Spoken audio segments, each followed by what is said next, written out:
Wait, hold on. What? Got a weird error come up on my stream. Oh, I'm Kybus, by the way. Ishi, nice to meet you. Hey, nice to meet you, man. Okay, there we go. There we go. Now we're good. Okay, I had a weird error on the stream come up. It said streaming not available. I'm like, why?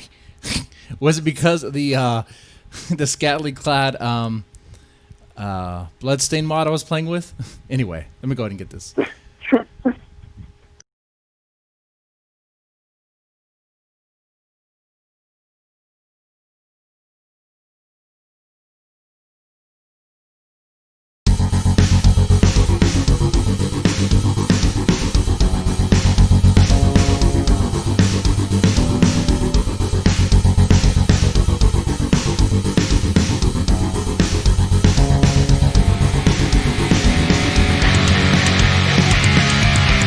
Hey, all right. You are listening to the Deadman's Tome podcast, a show broadcast live from a trailer park deep in the heart of Meth County, Texas. I'm your host, MrDeadman, and this is the show that's completely demonetized on YouTube because of sexually gratifying content, and bulk of the content is this voice.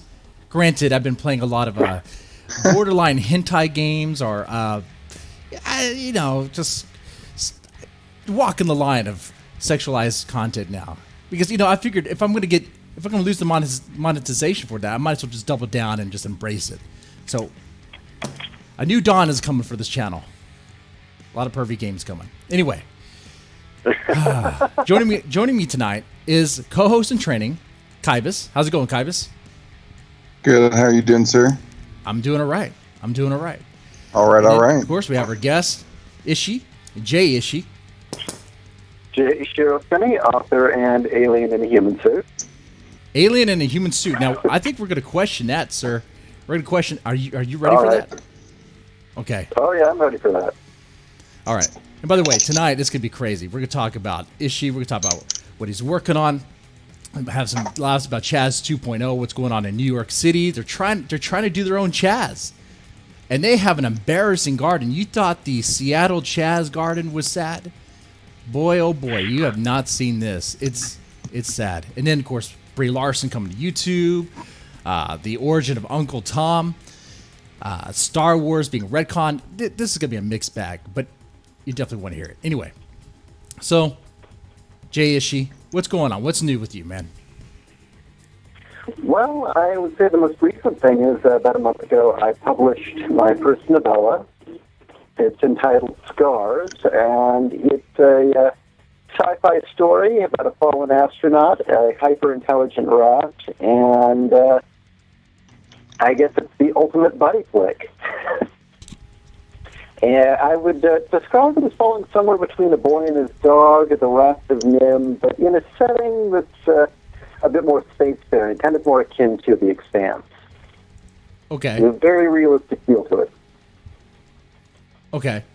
That's cool. I love sci-fi, so Yeah, the sci-fi setting. anything sci-fi. Great. So is a sci-fi horror or just straight up sci-fi? This is more straight up sci-fi. It's very different than anything else I've ever done.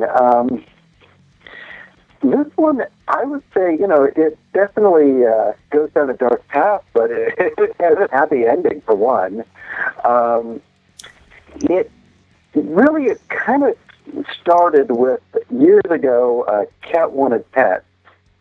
And our apartment was way too small for a dog or a cat, and so she got rats. She got a rat. And she has a pet rat. Yeah. Okay. I ended up bonding with one of the rats, and it helped my post-traumatic stress immensely. And a couple things I saw. I'd seen, I lived in Mira Mesa, California for a while, and there were a lot of military bases there, and there were a lot of soldiers coming back who were amputees who would have service animals or just to kind of help them out or keep them company. And somewhere the notion of this fallen astronaut who's lost his leg getting paired up with a rat that's been genetically engineered cool. just kind of came about. And it's a unique piece. I'm very happy with that. I think it's one of the best things I've written. Now, let me ask you: this pet rat that Cat has, which is kind of that's already funny, right there in that sentence. Your wife's name's Cat, and she has a pet rat. Yeah. But okay, what's its name? Is it Where's the Splinter? hat? Well, rats unfortunately don't live very long. But this was a while ago, and the first 2 rats we got passed away. But his name was Zed, the one that I'm speaking of that inspired the story. But yeah, our first 2 rats were Zed and Lucifer. Nice. Because we think it was hilarious to name them after villains. And then we had Loki and Moloch. You can see a theme going here. Right. I do. Yeah. Nice thing. Now, do they make for good pets? yeah. I mean, I stand on this strongly. The cats are the spawn of Satan. But what about rats? Yeah. Why? Why do you think? Hold on a second. Why I do you think cats are the spawn cats of Satan, for real. For real. Look into their eyes. That is pure Satan right there. Pure hell. Even when they're cute, being all cutesy and all that, like you see all those like Instagram pictures or whatever, like those cat pics. I don't know because I don't look at that stuff. I look at other things like porn, like anyone does, right? But you see that stuff, and that's Satan's design to fool you. See, I have cats. They're not the spawn of Satan, sir. But so are rats the spawn of Satan, Ishi? No, actually, I was kind of in agreement here that I did not want a cat in the house because a cat was going to tear everything up. It was going to smear hair everywhere. Cats are, no, that wasn't going to be good. Hairballs, right? Cough up hairballs. Hairballs, yeah. Rats are incredibly intelligent. Most people don't know this. That was one of the things that got the story going, was just realizing how smart they are. And in fact, they'll start to kind of, if the really smart ones will try and find different ways to tell you things and communicate with you. And if you're cooperative, you can kind of build up a shorthand with them of what they mean and they understand a lot of what you tell them. But having rats is a lot like 7-year-old boys. They're mischievous. They have a sense of humor. They would do a lot of things that you would expect 7-year-old boys to do. Climbing all over things. They have their own version of tag, except they'll sneak up on the other rat and bite their butt and run away. What about, and eating all the food, like all the snacks in the house? No, actually, No? they won't do that. They'll steal them and store them up and hide them places. That's like a 7-year-old girl. Okay. Well, I know rats will, like, if they only have a certain amount of food around and there's other rats that are hungry, like, they'll make sure that they give them a portion. And obviously that shows, like, they obviously exhibit, like, empathy and whatever, very, intelligent.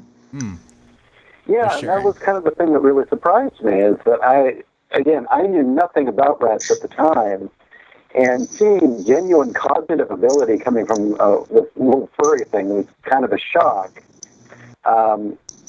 We didn't know it, but the first 2 rats we got had kind of a bad upbringing. There was even a case about it. Petco, their supplier for rodents, turned out to be running a farm that just broke all sorts of laws, and he'd broken so many laws he went to prison for it. Oh, wow. Oh, wow.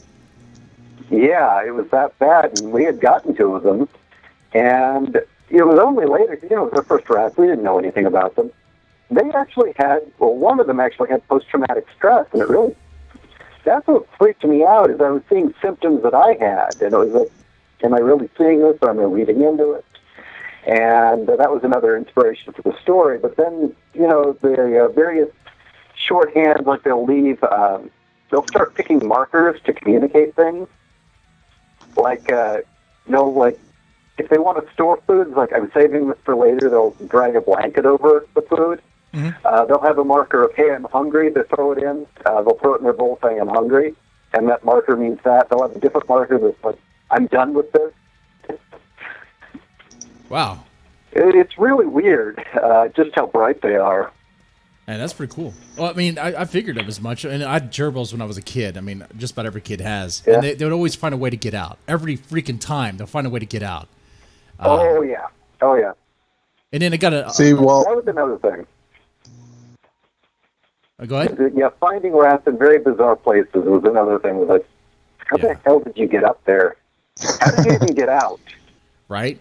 And did you ever have it where like your gerbils were like murderous and like try to kill their own? Like at a mom and dad. Yeah, they'll eat their babies. Yeah, they'll eat their own babies. And I tried to create a divide in the little tube cage thing.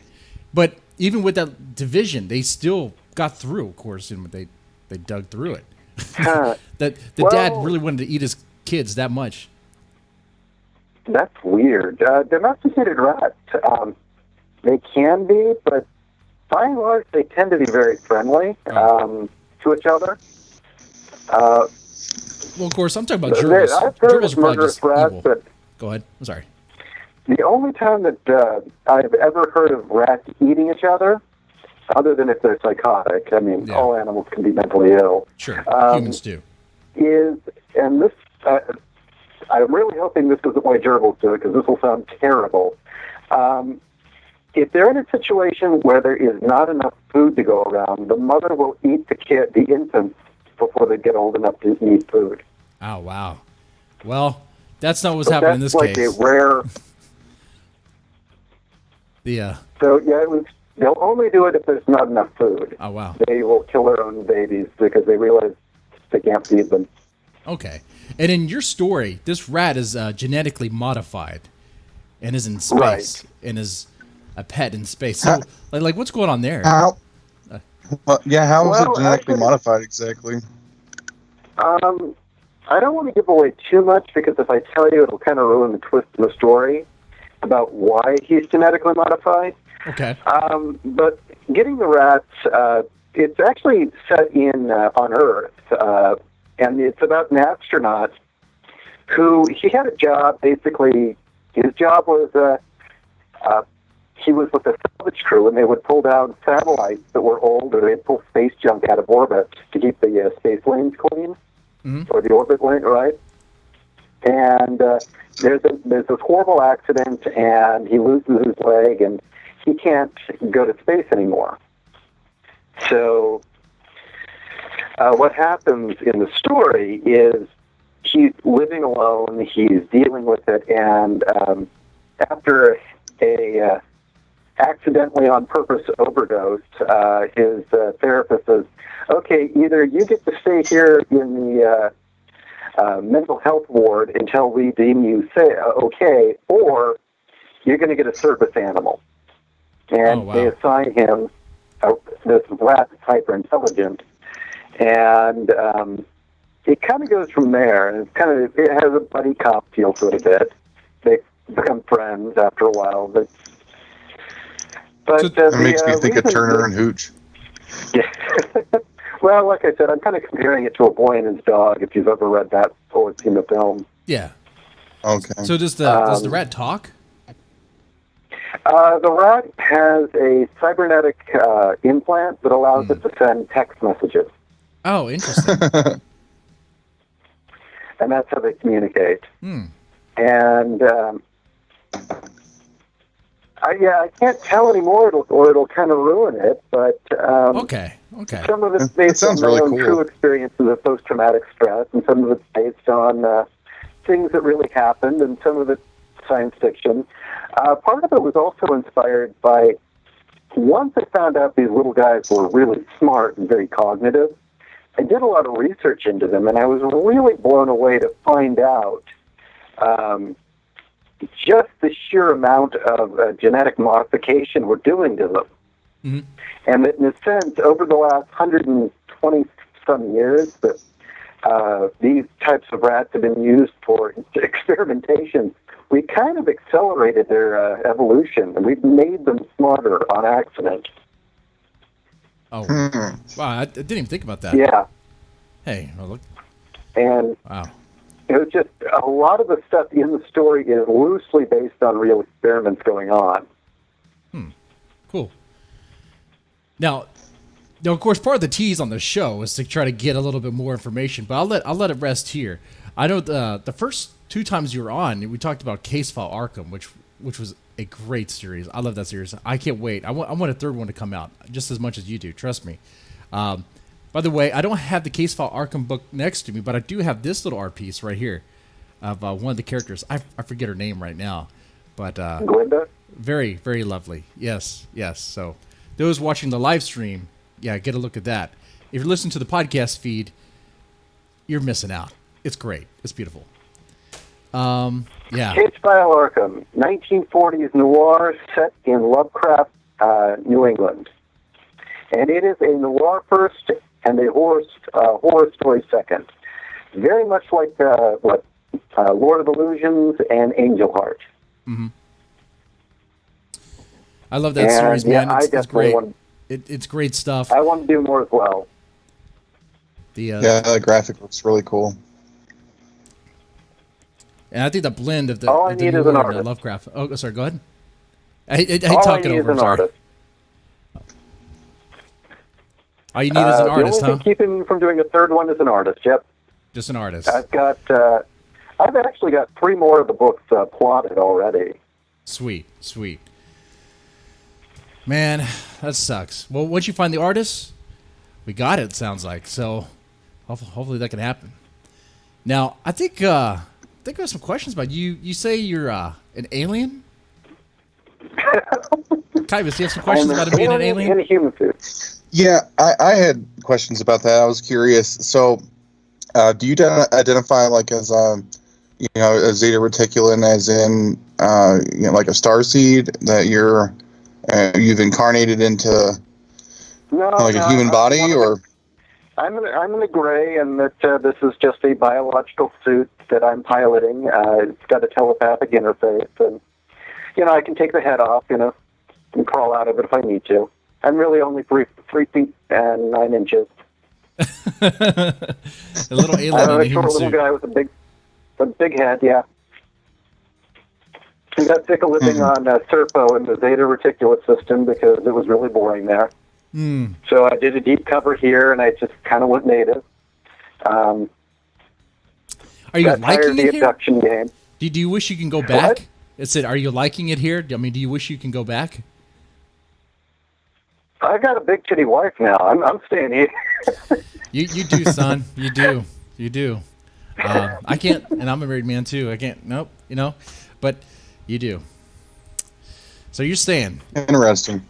Well, what if these quote peaceful protests of peace? What if they come to your doorstep? Are you gonna leave? Want to get out or? Particle beam. Got it. Particle beam, death ray, quantum disintegrator. Sweet. So you are prepared. you have like mounted turrets. Sweet. Yeah, we're not taking any shit. No Good. prisoners. I live in Arizona now, so it's not so bad. I don't think I have anything to worry about for now. If we were still in California, I would be deeply concerned. Yeah, man, I would be. Great. That's where I live. Yeah. Thanks. How's it going with it, Kybus? How's California right now? Right now. I mean, there's still the protests going on in LA. I'm sure we have lockdown. Our governor said, okay, it's mandatory. You have to wear a mask or you could be fined.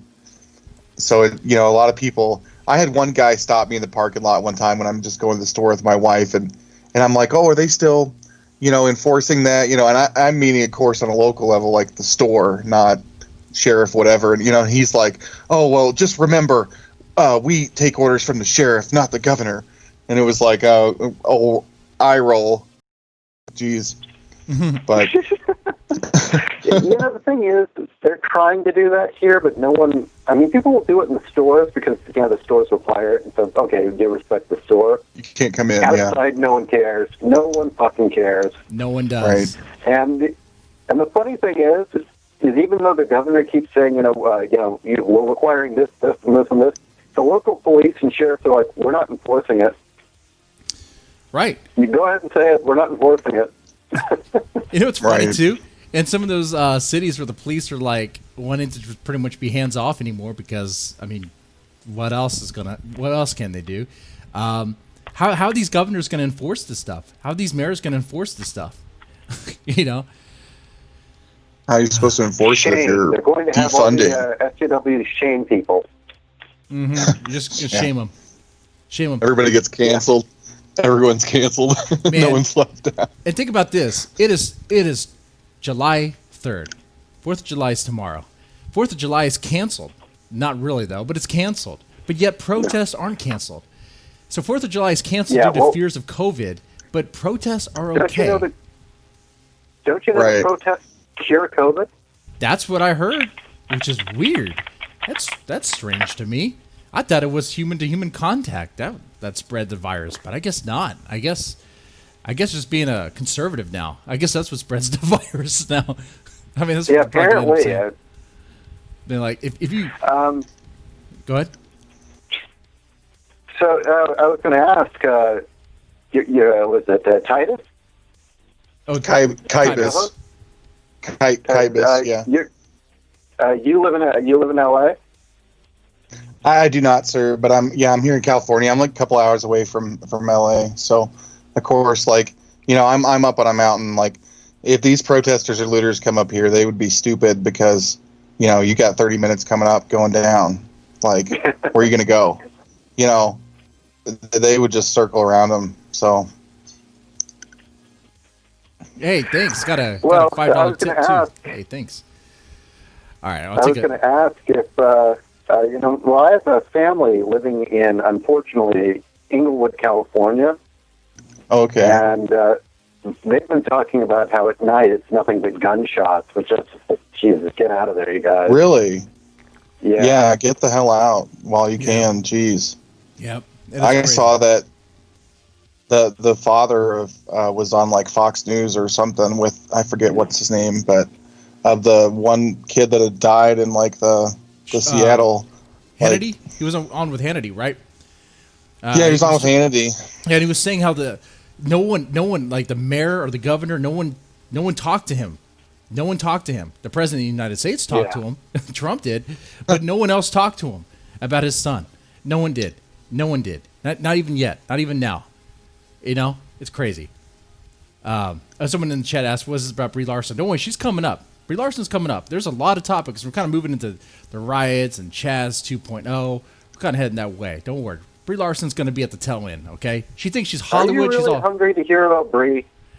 I think they are, but she doesn't deserve it. She does not deserve that attention. She's going to be at the last thing, okay? Because it's going to enrage me, maybe. Anyway. But yeah, CHAZ 2.0 is happening. I guess you all saw the videos of the cops going in and finally clearing out the CHAZ in Seattle, right? Yeah, they came in. Dude, it was great. Thankfully. It was great. And of course, it took like 5 nights of shootings, multiple wounded and dead, and taking the protests to the mayor's house. Yeah, that was the one that did it. Everything else, the shootings, dead people, vandalization, businesses completely destroyed. No, fuck that. It's when they harass the mayor. That's exactly it. Too far. That's exactly it. She doesn't care about the shootings. She doesn't care about the looting. She doesn't care about the dead black people. Let's say that, dead black people. What's her name? Durkham? The Seattle mayor does not care about dead black people.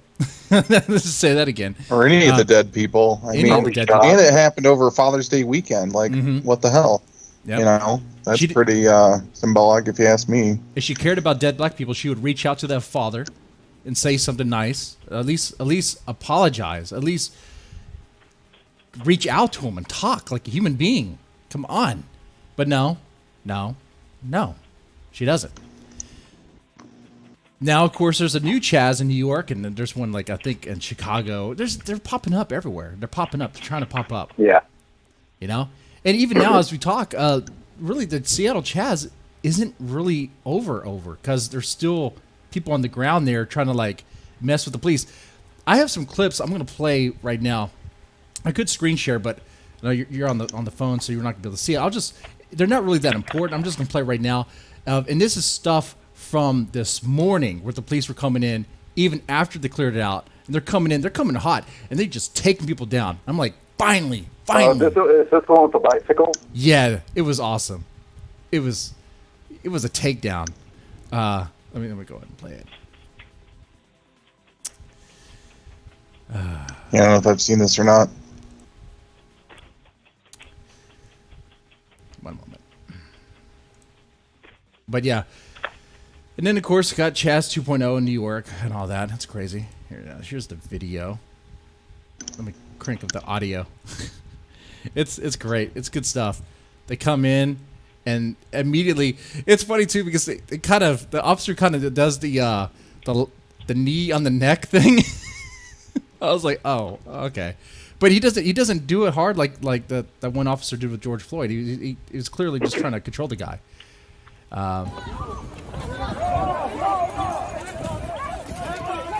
Just come in, tackle him, and then he sort of puts his knee on his neck just a little bit. Obviously not putting a whole lot of pressure, just a bit.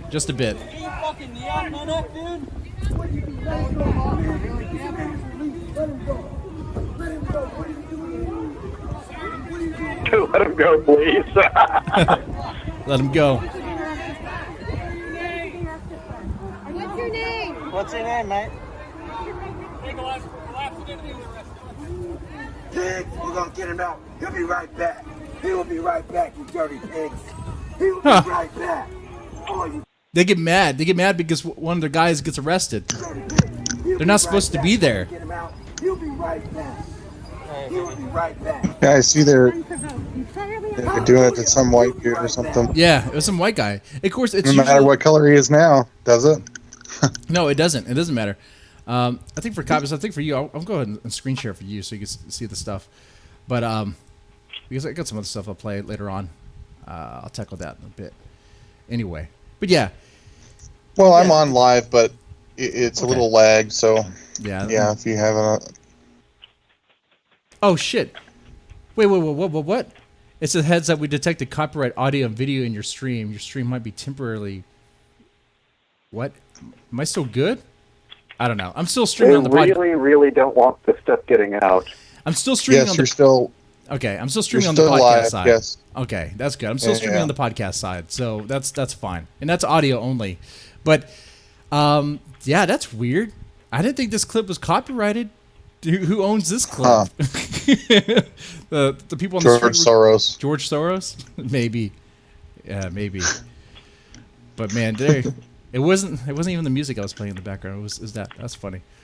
It's funny how that works. But yeah, they're still clearing it out because people just sort of just kind of like stick around even after they're told to leave. And I don't get this anymore, man.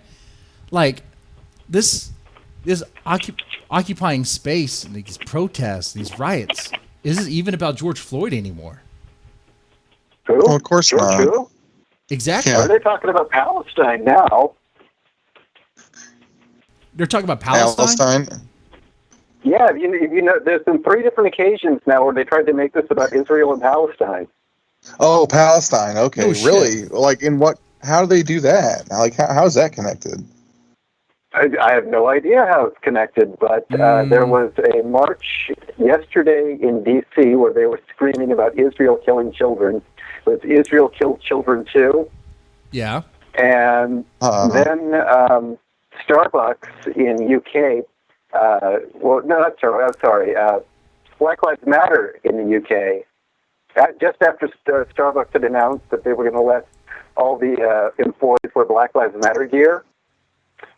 Black Lives Matter UK then announced, that they were openly opposed to Israel. And it was really, really.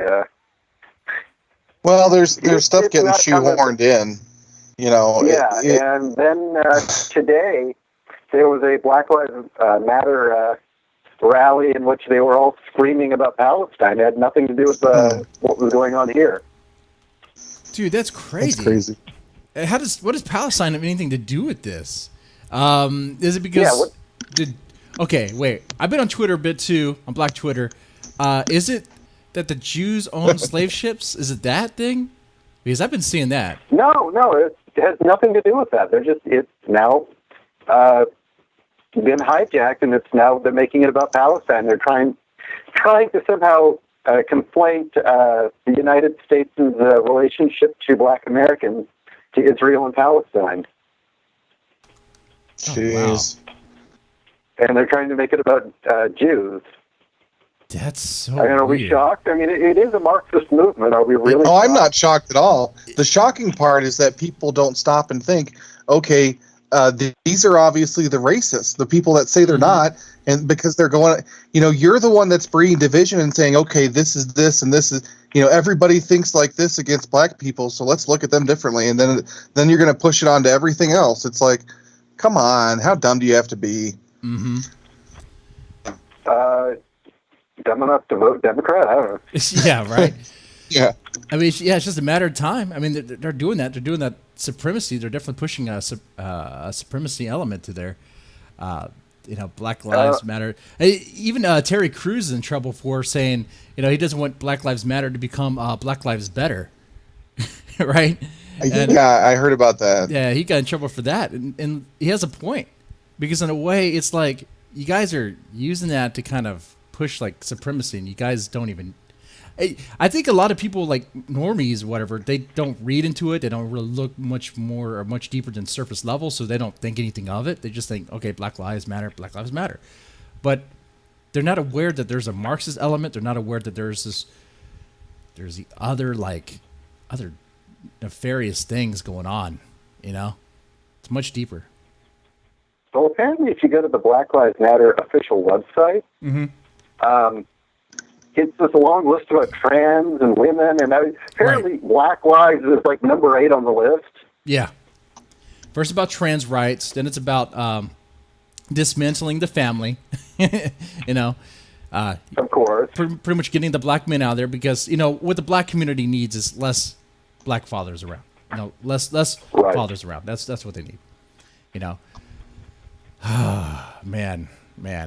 Well, in my mind, it's like, okay, what should be happening is you declare Antifa domestic terrorists and the Black Lives Matter organization, because you see exactly what they're doing and how, the Democrats, it's getting blended together. It's not hard to see. So you round up all those leaders and you make an example of them. Man. Put them all out in the middle of Main Street. I'm serious, in Washington, and with their hands in chains, chained to like a bar thing or something, like a swing set, and let everybody look at them for 5 days and then throw them in jail. It's pathetic. Man, I am looking for. I had an image saved. I don't know what happened with it. It was the vegetable garden that they have going on over there, and it's sadder. It's much more depressing than the one that they had in Seattle. In Seattle, they actually had land that they can plant in. It's not good land, but okay. And it was a pretty sad, pathetic garden. But the one that they have in New York, because they don't have any soil, they have like jars, like little jars, and like actually most of it's just clutter. It looks like a hobo tent, like a bunch of tents, a bunch of junk everywhere, and you see like a couple of jars of water with some vegetables growing in. They look like they're growing or dying. I can't tell. That's not going to be enough to sustain. Of course, it's not. They're not going to sustain. It's not self-sustaining. They order pizza. They get their McDonald's. They stand against capitalism. They're asking people to buy them stuff. Mm-hmm. And that's crazy too. You wouldn't fight capitalism. Chris Kaufman in the chat said that Black Lives Matter has been declared a terrorist organization by the president, at least. Of course, I don't know if that's factual or not, but that's interesting, if true. I think that is. I think I heard something like that. I'm not sure. But yeah, I understand the optics of that, especially with your average citizen. Probably when they see that, like, why? But if you look into it, you see why. You see it.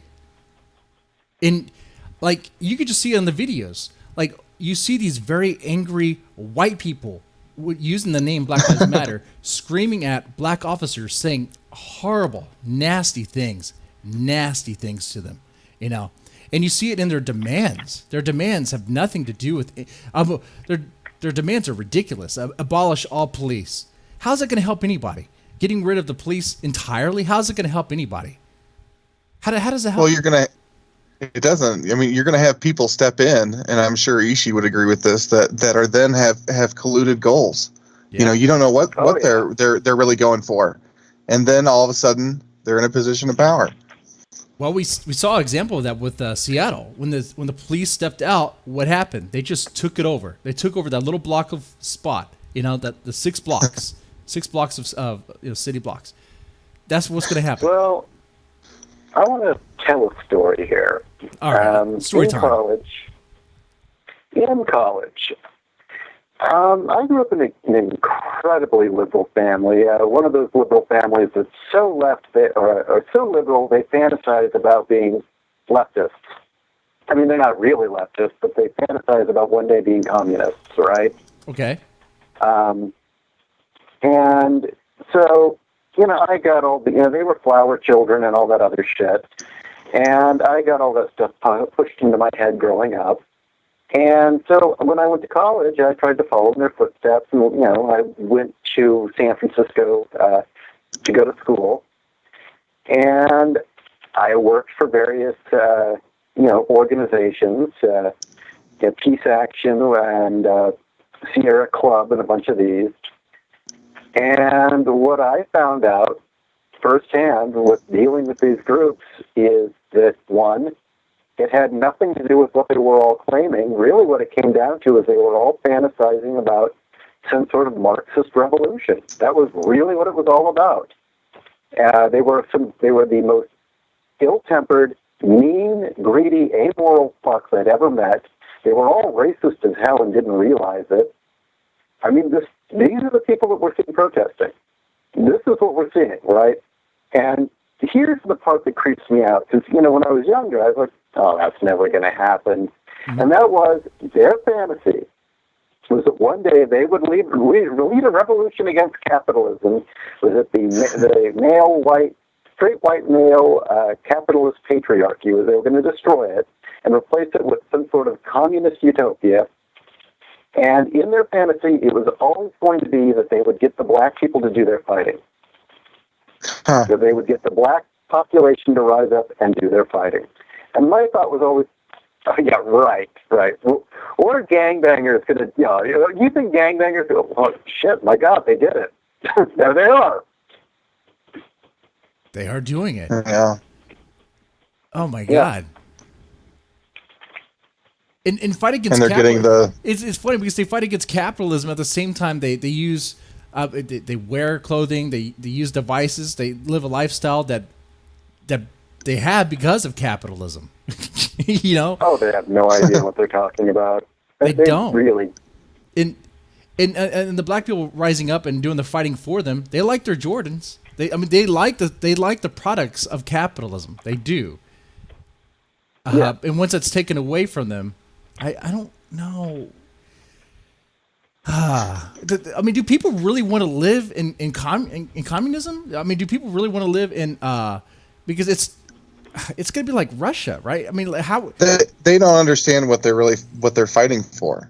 Once they figure out, okay, this is what the tool of this is, and then if it goes that far, and then they get some kind of control out of it, then they're going to be flipping out just like everybody else, like, oh, what the hell did we do? And it's like, well, you should have known. Well, the tool of the Marxist agenda, the way that they always sell it, is they find young, angry people looking for meaning, and right now we've got a lot of young people with no meaning. Mm-hmm. They're aimless. And the story is always the same, which is your life isn't what it should be because those people over there have stuff, and you have the right to take it. That's that's the lie. And that's their See approach. Those people over there, it's their fault, and therefore it's your right to shit on them and take their stuff. Mm-hmm. Huh. Mm-hmm. And you hear that rhetoric used every time they're like burning down targets and shit. Yep. And people will applaud it. They'll defend it. What's funny? You know what's funny about that? Well, oh, go ahead. Oh, sorry. I was just gonna say, a lot of comments I keep seeing. Oh, well, they got insurance or they can rebuild. And it's like, well, that's not a fair judgment to cast. So insurance companies don't always pay out. Insurance. They don't always pay out. No, No, Yeah, I'm it doesn't even harsher. justify it either. No, I'm going to say something even harsher than that. Okay, sure. Please. It's entirely possible that Target will have insurance payout and they'll get their money, but you know what they won't do? The type of damage that's being inflicted, they will not rebuild.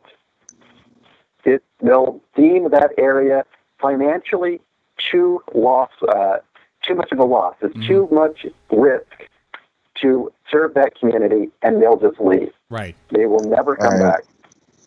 And that's worse, because then it takes money. The only people that's going to hurt are the people that were working those jobs in that neighborhood. Target will get their payout and decide, you know what, these people aren't worth it. You know, and it doesn't matter what Target says on Twitter. I think the CEO or someone high up said that, oh, they're going to rebuild there. They can say that all they want. It's about the shareholders. Oh, yeah. They're going to be like, no, we're losing money in that. Do or not. It would be dumb. Imagine being in that meeting. We're going to rebuild, but you're going to lose a bunch of money. They're going to burn it down again. We're going to rebuild. No, you're not. You know, we're not supporting that. Well, I don't know the exact number, but apparently if the store itself gets destroyed, that is a loss, but apparently they're not going to come back. It's not worth it. Yep. That's how it explained to me, at least. Most likely. I mean, even if they did, can you imagine what Target would look like? It would have armed security. Because that's the other thing. Yeah. These people could advocate for abolishing the police, defunding the police, all they want. These corporations, they got a lot of assets and things they want to keep. And they keep safe. And they should. Every business should as well. Of course, the mom and pop stores, they're not going to be able to really afford a private security. But these bigger companies, they will. They're gonna have armed guards there. They're gonna have armed guards there. You know Private what they security. did here in Arizona? You know what they did here in Arizona? What they do? Well, there was very limited. Actually, there was only one instance of looting. That was the one where it's Jake Paul or whatever the fuck he is, the guy that disgraced himself at the suicide forest. Yeah. He got arrested leading this thing. He drove out from L.A. to loot a mall in Scottsdale, Arizona. Yeah, douchebag. What an asshole.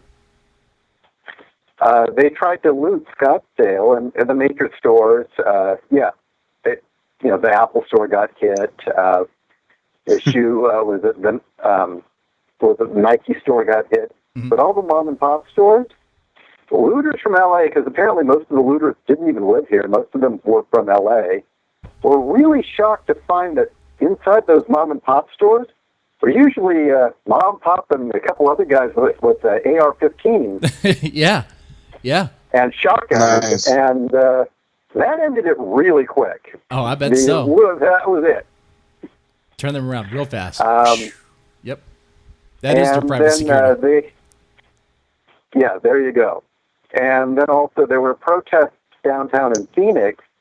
And the first 2 nights they tried to riot, but the news made fun of them. The private citizens showed up with their AR-15s and stood on the corner and just watched them.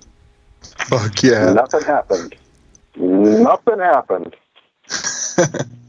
And that's what you have to do. Yeah. I mean, that's what we're going to have to do now. And it's going to be like this for months. You know what? Some speculate it could be like this for years. Because imagine after the election. Because no matter the outcome, depending on who you listen to, Tim Pool and his Civil War, no matter who you listen to, it's like no matter the outcome, it's like it's probably going to be bad for a while. So, stay safe. Yeah, I never thought the Democrats would be dumb enough to start a civil war. I really didn't. And this is someone from California.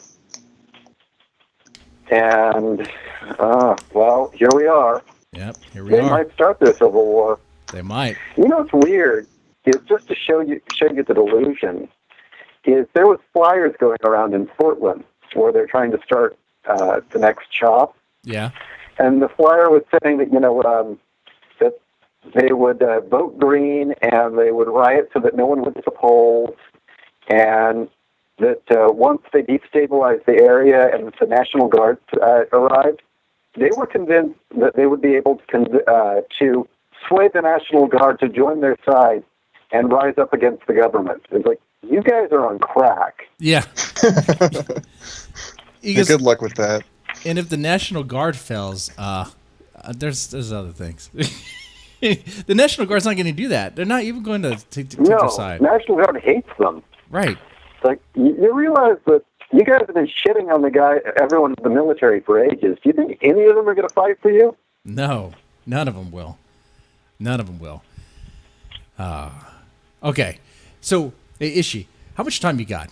Because this might be a little bit longer than just an hour. How much time? I've got as much time as you like. Okay, because we do have a lot of topics. You definitely want to hit on Star Wars, the retcon, and Brie Larson, but I think now it might be a good time to kind of move to the Uncle Tom topic. Oh gosh. Sure, why not? Let's open up that can of worms. So Kaivis, what's this Uncle Tom thing? All right, so I dug into this a little earlier today, and it seems like that's kind of around the time that it got turned to a negative connotation. What it was originally, the time around would have been when the Tom caricature, little figurines like the Mammy came out.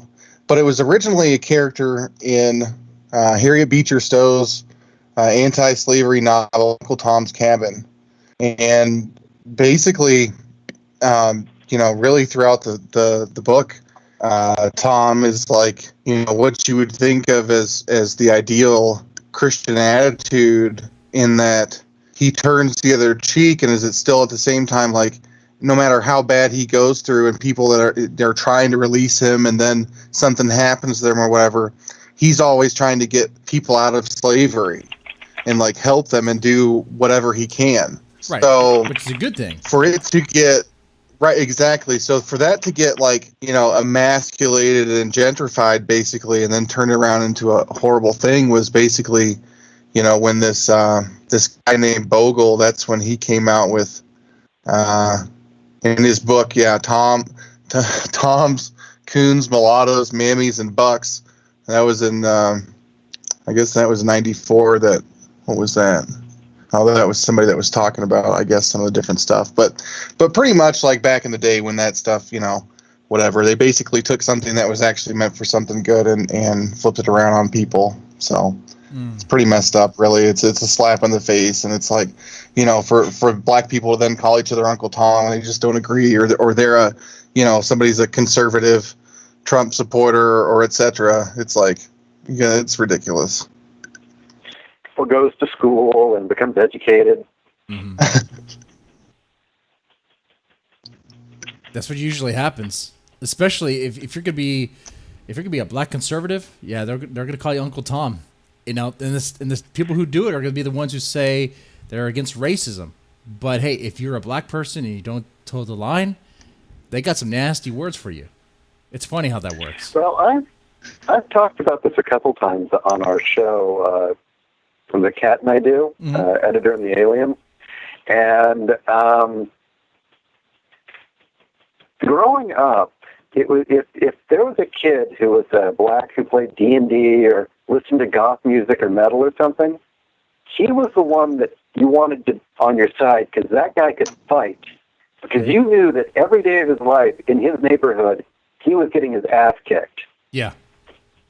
He was doing white people things, I mean, that's the cliche. I mean, that's quote what unquote. Yeah. Quote unquote. Yeah. Right. Which, by the way, I love your guys' show, Editor and the Alien. Oh, right. I figured you'd be a great guest for this. I was like, man, I want to do it on Friday. It's not 4th of July, but it's close to it. I want to talk about these issues, and I figured you would be good. Besides. Thanks. Yeah. And I mean, you guys are open. You talk about this stuff. You're not afraid to. Yeah. Well, I mean, people need to talk about it too, and it's you just have a conversation, and you kind of work around some of these myths and these smoke screens that these people try and put up. That's like the Abraham Lincoln thing. I saw a video, and that's what it is. I mean, it's these young, immature, college re-educated, we should say, liberals that are up in arms. But then you have the older, right, conservative black woman who says, well, look at how this black guy is portrayed in this statue. He's not kneeling. He's getting up to rise, and his head is not bowed. He's looking up. We're looking up to the future, because that was, even though, of course, obviously things got better after the civil rights movement and, after the Jim Crow era, but there was nothing derogatory, and even, that's something we can talk about, but basically emancipated slaves, paid for that statue on their own wages and whatever. So it's like, you're crazy. Who would have a vested interest in erasing the parts of history that showed the United States actually being one of the nations that fixed slavery? Think how many nations in this world still have slavery? Africa? Most of them. Yeah. So, monuments that actually show that, no, American exceptionalism. We're one of the nations that went from a nation that had slave economy to a black president. Right. That's what I say. No. If you're going to try and overthrow it, we got to be the devil. Yeah, all of America has to be racist as a whole. Give me a break. And they want to tear that down. They want to tear it down, because I think they want to erase that history, because they want to convince all of us that we are still this vile, race-hating country, which we're not. We're not, but they want to erase it so they can have that narrative. It's well, I've got a couple of concerns with what they're doing, because clearly this is being motivated by political interests, and these people have fallen right for it, these idiots out in the street. One, I think some of the people motivating it and funding it don't quite understand the American mindset. I mean, clearly there's been proven ties to Europe with people in the EU, and then there's Soros putting money into this. Right. I've seen that too. I've seen the receipts of that. I've seen the receipts of that. Yeah. Okay. Yeah, you've seen the videos, right? Yeah. And whatever the hell they think they're going to achieve, what they're ultimately doing is that Americans right now in the 90s and the early 2000s, nobody cared. Race was almost a non-issue by the end of the 90s. You know what I mean? It was becoming such a non-issue that the Democrats could no longer run on it as an issue successfully. It wasn't until we got Obama and Ferguson, and that he needed an out because he had botched that so miserably, that he just constantly started playing the race card. Did you notice that? I noticed that, yeah. And, he'd done it before, but it hadn't been that bad. But Ferguson, he made it very clear he wasn't our president. He was Black America's president. Right. And he all but said it. Well, it was all of a sudden, because basically the most that he promoted and tried to do stuff was for LGBT, not the black community. Yeah. Which we could ask about the black community and what their thoughts are about LGBT. That's where it gets real divisive. But the moment that Obama essentially became Black America's president and not everybody's president, the deal was broken. Because he did the one thing that we always believe, well, no, we're all Americans. He'll be everyone's president. Right. Apparently not. The deal was then broken then and there. And that's really, I think, where things started to come apart. And every time he failed, he started playing the race card. What these idiots don't realize is by bringing race back, and the way that they're doing it isn't, in the long run, isn't going to benefit them. They've essentially they've created an environment where white people will need a racial lobby or public interest group to represent their political interests. Because essentially the left has set up an environment where every little group needs their own representative for their interest. So they're essentially requiring a white nationalist group to exist. They've just I hadn't even thought about that. Existence. Well, right. And, this never ends well. And usually, before before Germany became Nazi Germany, you know that they were going through a period of bohemian liberalism. Things were very free. That's when you had cabaret, and people were starting to really just let it all hang out. And then crime surged, and the economy was failing. And the moneyed elite and the bankers were profiteering on the suffering of the German people. Not only were they doing that, but for some unknown fucking reason, I have no idea why bankers would do this, they were importing Russian insurgents to try and topple Germany and turn it communist. And then you had an ineffectual police department that couldn't enforce the law, and you had a media that was constantly making excuses for the communists, and you had politicians who were too weak and limp-wristed to do anything about it. And eventually, the German population said, well, you know what? We'll support the one guy. We'll support the people who can fix this. Yeah, fuck it. Well, I don't care anymore. Yeah. These guys can fix it. We'll support them. So, shit, man. And any well, to me, it's. Go ahead. Oh, sorry. Go ahead. I was going to say, they keep on pushing this stuff. Like Black Lives Matter, I understand on surface level. It's like, okay, I get it. Black Lives Matter, yeah, but they keep on pushing it, and you look at the narrative. It's like it becomes something like Black Lives Better, and then it starts becoming this supremacy thing, and it's like then you're going to get white people are going to react to that. Well, wait. Then you're going to get. You know, they keep comparing it to the civil rights movement, but you know, at no point do I recall the civil rights movement creating saints or group prayers that pray to these non-existent idols, right, or icons. I don't recall politicians having to kneel and do some weird ceremony for white, to ask for forgiveness, or to wash the feet and kiss the feet of black people to make amends. Oh God, that's the religion now. I mean, that's the religion of the left. They need Jesus Christ. They need something, but that's what they have. Yeah. It's a religion now. Well, that's what I said. The whole thing with, now Sean King's going after, the white version of Jesus. It's like, you do realize there was black Jesus and Ethiopian, Korean Asian Jesus, whatever, in wherever, right.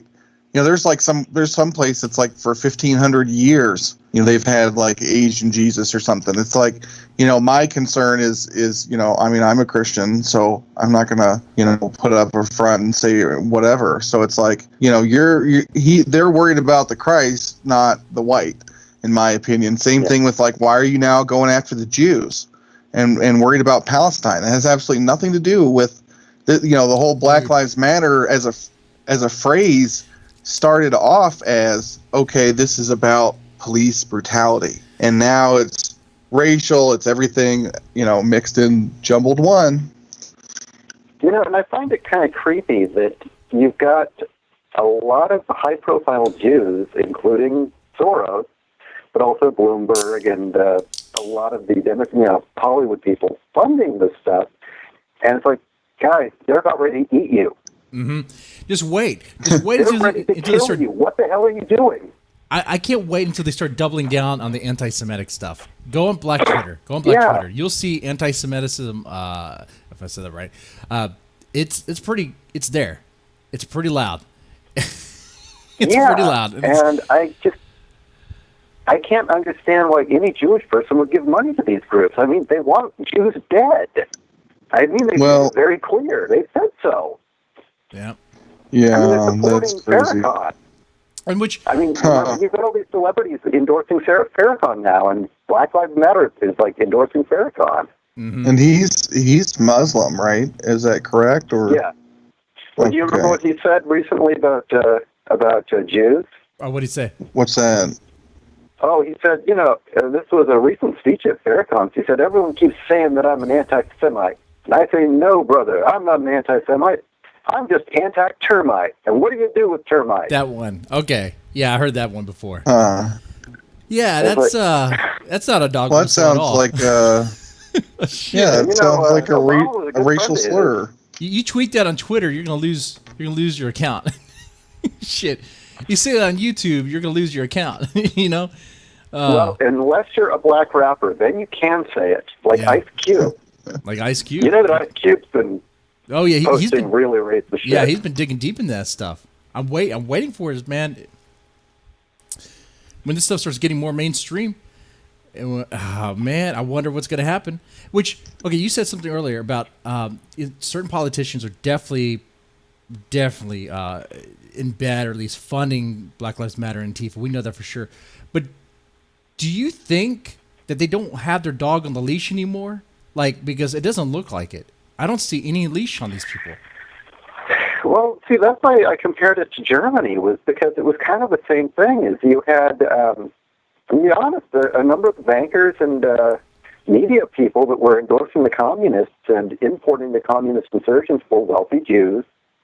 And the next thing you know, guess who's on the chopping block?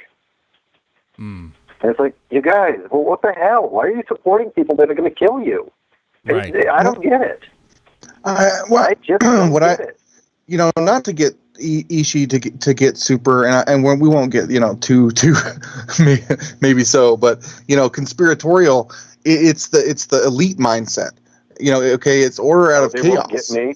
So that's what they think, is that they're going to create this chaos, and then they're going to, okay, here, let me hand you this new system where everyone's protected. We're going to take your rights, but we're giving you protection. So that's, and their protection, obviously, their version of that is, well, we're going to slaughter and whoever doesn't go along with the narrative. So, you know, that's in a nutshell what I think about that. And you notice also that Black Lives Matter is getting less and less friendly to Asians. Yeah. That's one of the first races they will throw under the bus, because it's like, you guys are kind of white, but not white, but you're Asian. They'll throw you. They'll throw you in front of the bus. Yeah. Well, what examples of that exactly that I've missed or something? It was college for sure, but like SAT scores and stuff, admission. Harvard discriminating against Asians, but also for a while, a lot of the footage coming out of the CHOP, it was Asian guys getting their asses kicked at business owners. Yeah. Huh. Because they were going after Asian businesses, and you know, there was a video that they were circulating around saying, "Yeah, look at this guy. He got what he deserved." It was the store owner who was getting they kicked the crap out of him. Yeah. And he called them the N-word, so it was okay. Yeah, that's what they say. That's. Yeah. I wonder if any of those instances are in some kind of retaliation, that they think they're enacting vengeance upon blacks that have been discriminated in China or something after this COVID stuff. No. I don't think they even know about that. So. And I'm not saying it would be justified, obviously. I'm just saying I wonder if that's mindset of any of these people. Like, well, people are so thoroughly uninformed. Yeah, I would entertain that, Kaivis, but I don't think they even know what's going on over in China, because because many people have tried telling them, hey, look, blacks are flat out being told, you're not welcomed here in China, essentially. And no one bats an eye. No one cares. Hell, not even just not welcome here. I mean, they've been I've seen video footage. I'm sure both of you have, of black males just getting their shit kicked in the street somewhere. And it's like, you know, God, it's horrible. We try to tell people, hey, China has flat out Muslim concentration camps they're doing some pretty horrible shit. No one cares. No one cares. It's crazy really how much no one cares. China's been a major contributor to the Democratic Party since Clinton. Yeah. Jeez, now we're really getting into it. And that's not even like kids, that's like public. And they're going to be the reason why anime gets censored. Watch, they're coming for anime. I heard that earlier today. They're coming for anime. They're after anime. Yeah. Say goodbye to anime titties if China starts. If what's the name of the Chinese company? Tencent. What is it? What's the name? You know, that's interesting that you say that, just as a side note, because Nintendo is saying, okay, we're not going to censor on the Switch, which is, you know, handheld / console, you know, anime titties and whatever, but PlayStation or Xbox isn't going to, that stuff's not going to be, you know, so I wonder how that'll. Oh, because I didn't read all of it, but I know that it looks like Sony's trying to do business in China, and it looks like they had some investments coming from China. So I wonder if that's a connection there. But I do find it interesting that Nintendo is like the last bastion. That's the place where you want to go if you want to get uncensored games, is Nintendo, which raised in the 90s. Huh? That's weird. And I'll play Castlevania when the boomerang was not cut. It was cut across. I don't know. It's some crazy censorship thing back in the NES days. But now Nintendo is the place where you go. You want uncensored gaming. It's just you would have thought it would have been PlayStation, right, or Xbox. It should be Xbox. I don't understand. But okay, so can we get this Brie Larson thing? Because you're the one that's all giddy about it. I don't know if that me and Ishi are so excited. Well, okay. Well, Brie Larson in Star Wars. First, Star Wars retcon, and then Brie Larson. Brie Larson next, because she shouldn't be on YouTube. Oh, she could be on YouTube. That's fine. But it's. I would play her video, by the way, but I'm pretty sure it'd be flagged for copyright. But anyway. We do have an alien on the show, so I would be interested to see what he thinks of this, because as what's his name, Deadman, he noted earlier today that this more or less comes off like something out of Harry Potter than sci-fi. Okay. Anyways, so they're talking about retcon in Star Wars, right, Ishi? And taking the new trilogy and saying, okay, this is Star Wars Legends now. This happened in a split reality. And how they're going to make that work, or so as far as Doomcock says, and this is a YouTuber channel. It's obviously not obvious to everyone, but he's been right about. I like the guy. He's been right about like stuff in the past. Yeah, you gotta love the name. So now supposedly they're going to say, okay, well, Emperor Palpatine had this room on the second Death Star that was like basically a hall of mirrors almost, and that they could tap into different stuff through this thing called the Veil that was basically revealed in an animated episode, World Between Worlds, of one of the Star Wars series. And so what's your take? Would you guys got that on your mothership? No, we're just great. We just use wormholes. So you don't have a hall of mirrors, a room of mirrors? No, that sounds like magic to me. Yeah, you got to upgrade that shit. That's what we said. Get some of that magic. Get some of the Harry Potter magic. Yo. Harry Potter magic. Jesus. Yeah, that's what they have. And then they're gonna have wands. Like the Jedi's are gonna have wands and be shooting magic spells at each other. Instead of a lightsaber, it's just extendable. I mean, why even? At this point, really, they just want to come out and just flat out say, "Look, we fucked up." Yep. Please come see our movies now. We fucked up. Well, they realize it's more money too, but I don't see what we said was, maybe you could lend some intelligence to this Ishi, but it's like, okay, so what are we going to do with Carrie Fisher? She's dead. Yeah. Well, that's the thing, is that the opportunity is lost. I mean, Harrison Ford's getting pretty old there. Mm-hmm. I know that I'm sure Mark Hamill will be thrilled to come back and actually get to play Luke Skywalker, not Jake. But what is there? What is there left? I mean, essentially, it is just they're saying, look, please come watch our movies. Mm-hmm. We're going to erase all that stuff. The sequel trilogy was horrible. Was horrible. And a lot of people were pissed off about it. And now they want to appease those that were pissed off about it. And, of course, now you hear people that are pissed off that they're retconning the sequel trilogy. Because they're like, oh, we like it. Okay. Well, you can like your bad movie. Now they're going to make other ones. But the thing is, like, if they make this, why make it a sequel trilogy again when they could just do something new with it?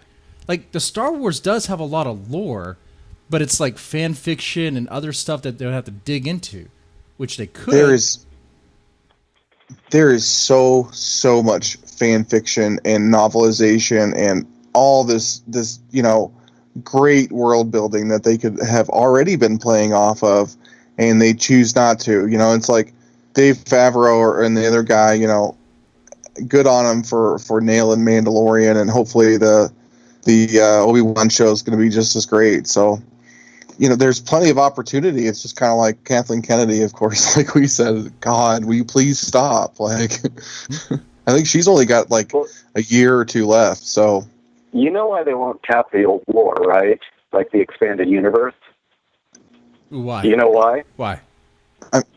Because they'd have to share the profit. That's it. That is the only reason. They'd have to share the profit with the people like Jim Zahn and whoever else contributed. That is the only reason, because they are greedy fucks. And Abrams did that's the same reason why Abrams did the Star Trek the way he did, is he didn't want to share profit with the original creators.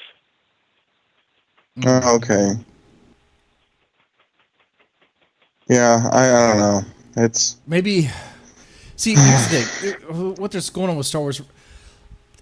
What is y'all's thoughts about Mandalorian? Because out of all the things that's come out, Mandalorian is the one thing that seems kind of decent. Even though more people like Mandalorian than the sequel trilogy. It's amazing, right? It's absolutely amazing. What is it? You were just going to absolutely love my answer about Mandalorian. All right, what is it? At this point, Disney has done so many evil things and so many vile things, and they have been so utterly cruel to the fan base and abusive. They have smeared our name. They have gone out of their way to destroy fandom. They have destroyed fan movies. They have done nothing but shit on us for pure greed. Now Disney's talking about vaulting movies so that they disappear and they can make new remakes. And that the old movies will no longer be available to us. And they're censoring existing films on their cable service. Fuck them. I won't give them a cent.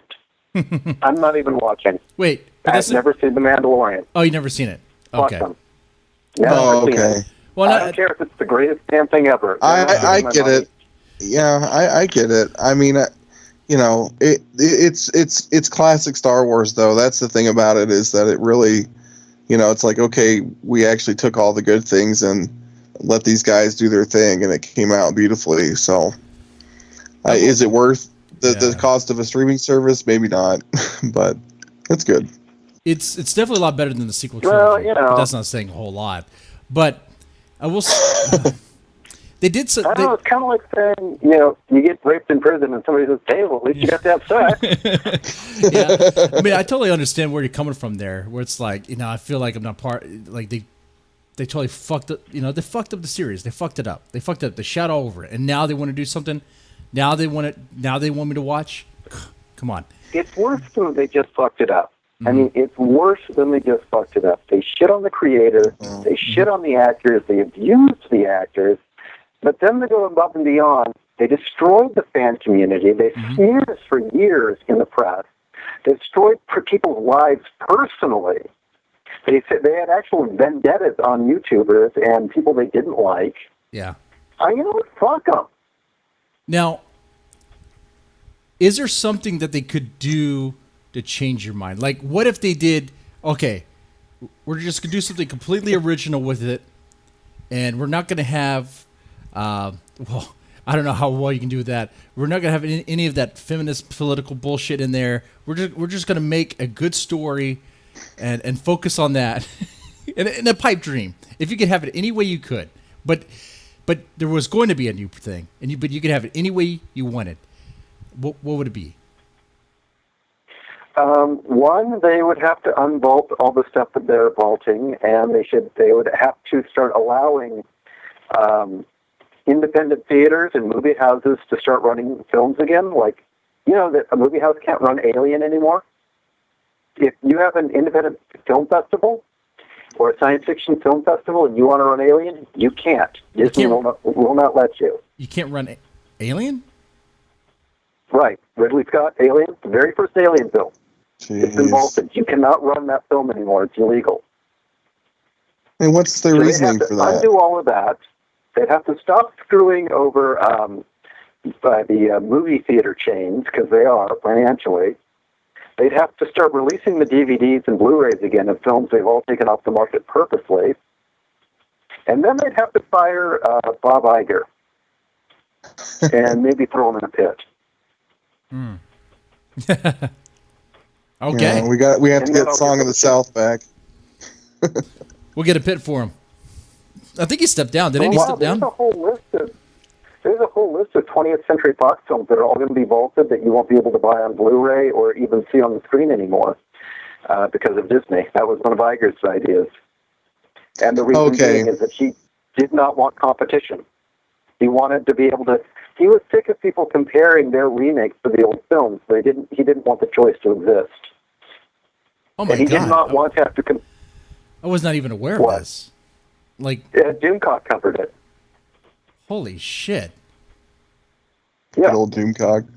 Well, Man, that's what I'm sitting there crazy. wondering, Ishi. I was like, okay, what's your beef with Bob Iger? Because I didn't know he'd done any of that stuff. So it shows you right there what kind of coverage it's gotten media wise. I mean, I usually stay up to date. He was And also this guy wants to be SJW. president. Yeah. Man. Well, Oh, and you know what else? Just another fun one about Iger. yeah. He was a good personal friend of Jeffrey Epstein. Went Which, to that island quite a bit. by the way, how long? So the chick, what's her name? That was close to Epstein. Ghislaine Maxwell, Yeah, she was arrested. And how long will it take before she's suicided? People are taking I'm bets. kind of wondering if this is a maneuver by Trump, to be honest with you. And I'll tell you why. The shop gets shut down. Trump has his victory. A day later, the FBI announces they've arrested her. Yeah. And now Trump's got this to wave, right? Mm-hmm. And apparently they're sending her to the same place they sent Epstein in New York, the Tomb.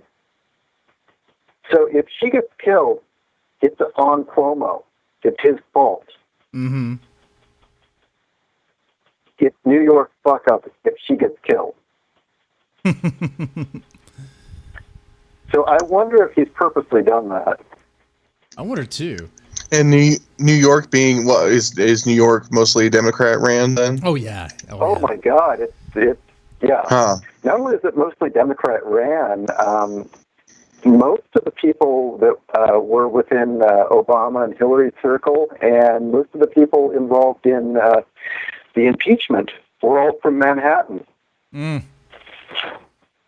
Oh man. So yeah. And imagine if she doesn't get suicided, and all the stuff she spills, everything. That would be great. If she spills everything, oh man, That would be amazing. We're I in hope so. We're in some good times right now, man. We got a potential civil war. We got a potential revealing of all the dirty secrets. Oh shit, she's gonna be assassinated. If she's not suicided in jail, she's gonna be flat out fucking assassinated in the courtroom by Bill Clinton. We're in blackface or something. You know, it's good. It's gonna be some fucking show. It's gonna be crazy. It's gonna be so fucking crazy. Yeah, I mean, yeah, I just with the fact that the left, the hard left, is trying so hard right now to destabilize our country, that she's arrested now with the shit list on them. Mm-hmm. Is that really a coincidence? It's not. I think this is timing. I think it is. I think Trump kind of had an idea, or at least the DOJ had an idea where she was at and was waiting to act. Oh yeah, they keep track of this sort of stuff. Mm-hmm. I think that was calculated, especially what's going on now. You know, they're trying to hit him and spear him on some stuff. They always do every day. Yeah, I mean, what if she has stuff on Biden? Biden wouldn't even remember.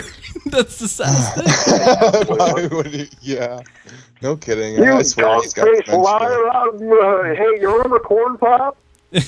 Hell, you know what? If they allowed him to talk about it, he probably wouldn't. There's a good chance he might actually admit it, because he might forget to lie. Yeah, I mean, like that last interviewer did, where he flat out admitted he had a list of who he was to call on. Yeah. Man. Oh shit. That was pretty funny.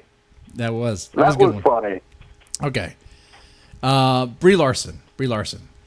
Oh, okay, yeah. What's up with Brie Larson? Okay, so yeah, Brie Larson's on YouTube now. She's just a YouTuber, guys.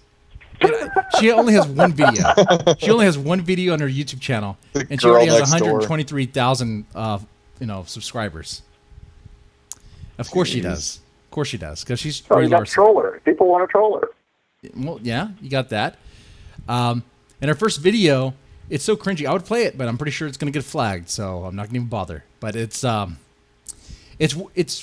like every other. Hi guys, I'm Brie Larson. I'm new to YouTube. I don't know what I'm doing.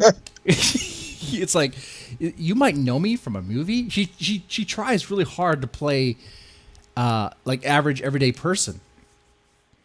Let me see if some of the audio come through. If I can play this real quick. Hold on.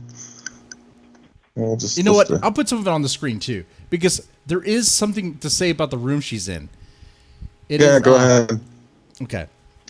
Hopefully, it should be fair use, right? It should be fair use. It's just another YouTuber, but that's another reason why I think she's doing this, because now that she's a YouTuber, now she's on YouTube. Anyone who makes fun of her, she can claim that they're bullying her and harassing her and have their videos flagged. You know. Okay. Window capture. Oh god, that's an ugly face. That's Brie Larson's face. That's Brie Larson's face. I have trouble looking at her. Yeah. Well, this is worse. It's like no makeup, and she has like a pimple in between her eyes. God. That is not. She has this cringy face. This is horrible. And the room behind her, it's all white. In the bed, the headboard, it's like, this is her poor room. She has a lot of money. She has a fancy house. But this is her poor room. There's nothing behind her. It's just a bland white wall and a headboard that's like, looks like the paint's like scratched off, like a hand-me-down bed. You know why she's doing this. She's trying to be like every guy. All right, let's see if this comes through. Oh, God. Hi, I'm Brie Larson. I'm an actor. You might know me from Captain Marvel, or maybe you know me from nothing. Maybe you just randomly from the algorithm clicked on this. Everything's cranked up. Can you guys hear that? It's cranked up to the max. Yeah, I can hear it fine. Okay. So, yeah, she's like everyday Brie Larson. Let me play that one more time. An actor. You might know me from Captain Marvel, or maybe you know me from nothing. Maybe you just randomly from the algorithm clicked on this, but maybe randomly from the algorithm clicked on this. Bullshit. Right. Shit. No. I don't know, Brie. I don't know about that, girl. We're tuning in. YouTube algorithm boosts her up. She's only 17, number 17 on trending. Remember back in the day when the kill stream was like number 1? Shit. I don't know if you remember that stream. She's only number 17. She's Hollywood. She's Hollywood, and she's only number 17. Wow. That's so sad, Brie Larson. Try harder. It's her only video, so I made a decision is the title. And in it, she's like talking to other people how to do it. She's like talking to her makeup artists and other people, I guess, that are around her, other YouTubers. Like, how am I supposed to do this? What am I supposed to do? What do I talk about? And they're like, well, what do you do? What's your hobbies? And she has no hobbies. She's like, I don't know what I'm going to talk about. Well, if you like to cook, do a cooking channel. If you like golfing, do golfing. I wonder if she played The Last of Us too. But she really thought, like in her mind, that all her subscribers are organic. Right. I wonder if the comment section is up. Oh, the comment section is up. But I bet it's all filtered. I bet it's filtered. Wait, Brie left comments? I'm sorry, what you're about to see. Shit. Man, this is going to be bad. But yeah. So guys, I mean, how do you feel about this? So like Hollywood, because Hollywood's pretty much closed right now, I guess due to COVID, which is weird because protests obviously cure COVID. They're not doing anything. So now they're coming onto YouTube. It's cringe. Yeah, that's super cringe. It's cringe. I agree. I don't even like her acting. I mean, I said that when it felt like she got, to use a term that a friend of mine and I love, she got Rose Tico'd into the MCU. It was like, okay, why are you here? And then the story happened in the 90s, and it's like, to me, she just comes off as a flaccid actor. She does not have personality.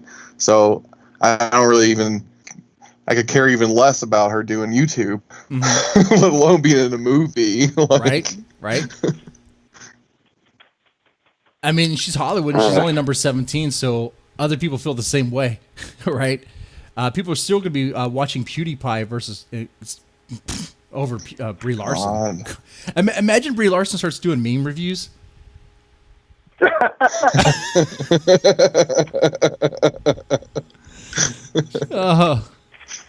I might actually watch that video. I wouldn't be shocked if she actually did. If she started playing games, if she started playing like anime games or something. Maybe she starts playing Minecraft. Brie Larson Minecraft. Dating sim. Dragon Quest Builders. It'd be horrible, man. Oh shit! But I kid you not. There's other glimpses. I'm gonna just kind of skip around the video. There's other parts. Hey, yeah, just so you know, the audio is coming through, but they're still hitting you for the visual. Oh, the visual's there. I have it on. No, it's there, but I'm saying it was like skipping, or I don't know. Maybe it was because you're pausing or not. I don't know. Oh, I was pausing. Maybe not. Look at these still frames of her face. Wow, she's really trying to just go. I'm average. I'm every day. Okay. Hope she makes a reaction video to this podcast.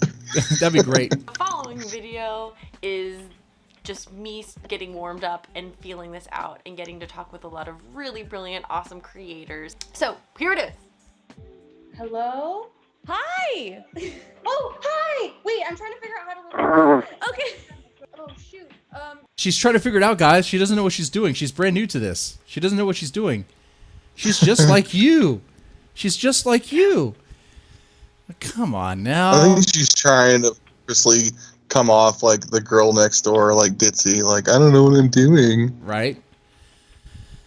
And you get other YouTubers like Sean Evans. I think he does like the hot ones. I'm not sure what he does, but he's there. He talks to her. This guy is so cringe. Let me get the guy's like, maybe you could just do golf or muffin videos, cooking videos.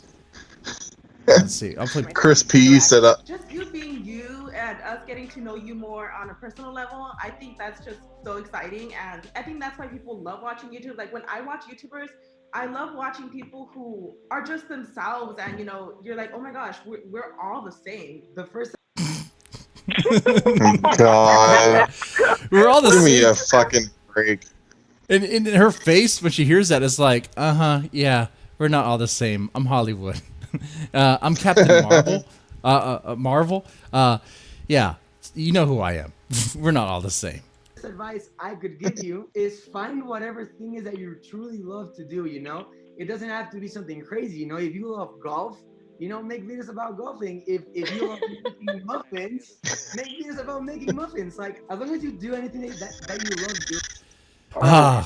This is actually happening. She's here. She's here.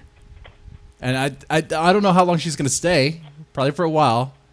When did her channel start? She has nothing better to do, apparently. Actually, now she has 151 K followers, 151,000 followers. So it jumped pretty quickly. Let's see. Let's look at her channel. Let's see when it started. Got a lot of people laughing at her. Yeah. It started on May 20th. May 20th. Wow. Man. So wait, people are only noticing now? Yeah. She only has one video, and her channel's been up here since May 20th. So she cares that much. She cares that much, guys. Jeez. Oh, so God. I was shut down, so I got to do this for money. Hi, I'm a normal person. Yeah, right. It's like she's trying to act like she's a real person, like she's everyday, like she's you, she's me, she's you. She's she's the girl next door. She's another YouTuber. Guys, be nice to her. Yeah. But okay, Jeez. Now, do you think there's some sort of other motive behind this? You think this is her trying to like promote stuff or trying to like? I was saying maybe because now that she's a YouTuber, people can't talk mess about her because she could just flag for harassment. You think that could be it? or is she just bored? No, I think that they know she has an image problem. That's my guess. I think they know. I think that the studio's finally figured out she has an image problem. Yeah, I can see that. And I think they're also worried about the MCU. Oh yeah, they definitely are. That you love doing? The image problem, man. It's like her. Oh yeah, in the chat, Chris Kaufman, is the up and down ratio displayed? It is. It has more thumbs up than thumbs down. 61K thumbs up, but 25K disliked it. Let me just go ahead and hit the dislike button. Just add to it. Not saying that you guys have to. I'm just doing that for me. That's my personal preference. No wonder you're demonetized. Yeah, right. Sexually gratifying content. Psh, come on now. Is his voice sexy? No. Thank you. Yeah, see? It's not. I thought so. But yeah, she's here, and I thought image problem. Yeah, I think she definitely has one. When she promotes for MCU, or when she promotes her movie, she's pretty much like, hey, if you're straight white male, don't watch this movie. She has this attitude about very dismissive towards a certain demographic of the audience. Well, I just hope they don't get stuck in that, they fall flat on their face if they end up renegotiating Tom Holland's deal and he continues to, basically like carry the MCU or something, as he kind of has in a not carried, but like he's been the star, the focal character. So I hope they don't screw that up where it's like, okay, he's the focal character and we get so many more good movies out of the MCU, and then after that, just like bam, because I don't know. There's definitely, you're not seeing that kind of character and that bravado and that personality that can lead a cast from like Doctor Strange. Definitely not Brie Larson. Right. So yeah. Yeah, they don't have anybody. I mean, none of their, what was it, third wave? Is that what it is? The third wave? None of them took. No. I mean, none of them are memorable. I think maybe the Spider-Man, but I don't know if he could really lead it. I don't know if he could.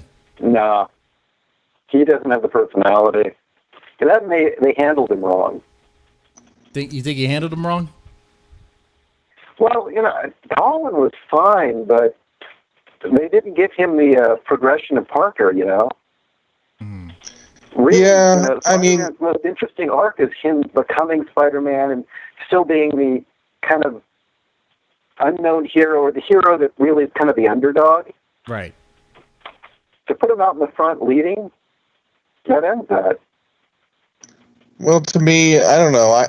I didn't see a need for it. I think he could still be that star that leads the team, and I think, to me, just personally, as a huge Spider-Man fan, it's like, okay, we've seen your origin basically twice now with, what's his name in the original ones, and then Andrew Garfield, Tobey Maguire. Sorry. So I don't know. I just didn't see a need for it, but it's a coming of age story. You kind of have to build on that. They accelerated into the top way too quickly. Yeah, it was kind of thrown in there, but it wasn't as bad with Civil War as it has been with like. I don't think so, anyways. As with what's her face, Brie Larson or other movies where they've kind of like, they've had to shift gears. Like Justice League definitely fell flat on its face. I don't think it was as bad as that. I think they made it work as well as they could, and it could have been a lot worse for sure. I don't have a problem with Holland or those films. I think they kind of cheated him. They should have took their time with him. Yeah. I think they would have gotten a lot more out of him if they'd given him, years, not. I don't know. Well, that's something we were going to talk about. Is supposedly they're trying to do more. Supposedly there's a new deal being negotiated where they want to do 6 more films with him, and this is, of course, hearsay at this point, but kind of do like 6 more films, and then So the next 3 Ishi would be, okay, we're going to go through his college years, and then the next ones would be, more adult and probably more hardcore. But we'll see if that even happens. I think it would really come full circle, hopefully. So see how that plays out. Looking back at what they did with them, we can say it had him pretty much partnered up with Iron Man in a way to kind of so he could kind of learn how to lead through him. But of course, Spider-Man's not a leader. Iron Man's the leader, or Iron Man and Captain Marvel. Sorry, Captain America. It's MCU. Sorry. But yeah, he's led the Avengers in the comics, though. I'm not a huge avid comic reader, but he has led the Avengers in the comics. So, it just depends on how they set it up, and if it's like, okay, he's been through enough hardcore things by now that it makes sense that we've had enough world building where he can handle an end world scenario. You know what I mean, guys, and actually save everything. So we'll see if they can pull that off. We'll see. Any other thoughts on that? I don't have a lot of faith in where they're going to take the MCU, but if they pull it off, it would be nice. Yeah, I think this third wave is going to be a trial. Really, it's going to be a test. Their strongest characters are what? Their strongest characters are going to be with Spider-Man, and I mean, is Black Panther going to be third wave? Is he going to still be part of? I guess Black Panther's Blade's going to be a third wave. Yeah, I know that. That's going to be interesting. Okay, and that's Mahershala Ali, and he, is a really good actor. He's won awards, and he definitely looks a lot like Blade or Wesley Snipes. So I think he's going to be brilliant. Personally, I don't know what you guys think, but I don't know. I'm kind of biased. I kind of like '90s Blade. I kind of like that. Well, here's my thing. Okay, Blade functioned off of the vampire myth, right? Mm-hmm. And the vampire myth in the MCU was, the classic vampire. And it was a Christian myth. They want to make him a Muslim. Are we going to have a Blade who does not carry a crucifix? That's going to be weird. Well, Mahershala Ali is whatever. That's just his personal beliefs, I guess. But I don't know. I don't know if there was really that. Was it really that? They want to make. They're going to make a Muslim. Muslim. Yeah. Oh. Wow. Oh. Okay. Oh wow. All right. Good luck with that. Okay. I didn't know that. That's kind of what I was like. Did they have vampire? Well, I thought they leaned that way in the '90s. But was that not what Blade was like bowing before, where he had like his sword and whatever? Was he not paying homage to some religious belief that was possibly Islam, or am I off base with that? I don't know. I don't think so. But the fact is, you don't know, do you? I mean, it wasn't like we're being preached at. It wasn't woke. Right. Right. Yeah, that's a good way to look at it. True. It was just kind of left up to the interpretation. If they, I don't know, the new Blade movie. I guess I'll have to see the trailer when it comes out. I gotta see when it comes out, but the '90s one was pretty good, except for the CG at the end. that part was like, come on, what happened here? You had a good movie. Damn it, '90s CG. Fuck. The blood. Yeah, of course. You have Wesley Snipes. Some motherfuckers always try to ice skate uphill, right? I love that line. Gosh. See, that's the other thing, is that everyone's going to be watching it through the lens of the original, and God, the original was so good. Yeah. Yeah. It had no business being that good, Mm-hmm. And Wesley Snipes made it that good, though. From? I think it was. Well, it was rated R, wasn't it? It was. Yeah. And this was probably rated PG-13. Watch. And you're not going to have a blood orgy. You're not going to have blood raves. You're not going to have any of that. You're not going to have any titties. You're not going to have some guy getting a blowjob from two chicks at the same time in the background in the beginning scene. Like, man, that beginning scene is so fucking awesome. The original Blade, like that's how you start a fucking movie, like that. Oh my God, it was great. But you have no idea, and not to sound overly morbid, but like Ishi here, I kind of have a different identity as a vampire, and I honestly can say that I would absolutely love to be in a room with the thing start spraying in the midst of fucking house music, blood spraying everywhere. That would be seen as absolutely epic. It's a pretty good scene. All right. There was a 808 steak cranking in the background. And that was so cool. That was good stuff. I don't know, man. I have a little faith that they'll be able to pull it off on the new one, but we'll see. But so I don't think they're going to do a full reboot, though. I think they'll really just go the route of doing something totally different. Because, I mean, how are you going to redo Frost either? He was such an epic villain. Right. I think they're going to go a different direction. Yeah. Well, I thought it was a hard reboot. I don't know. But even if they did, it's like, is this going to be another member of the new third wave of the MC? I don't know, man. It's crazy stuff. I don't think they really have a whole lot going on right now, but we'll see what happens. But I think we kind of hit all of our topics here. CHAZ 2.0, Star Wars, Brie Larson, Uncle Tom. Talk with Ishi. Show. I enjoyed this. Hey, I've enjoyed having you. Hey, ladies and gentlemen, hey, if you made it this far, press the like button, share, subscribe, and it does help the channel. I may stay a little bit later, play some titty games because I'm going to be relishing in the sexualized content now.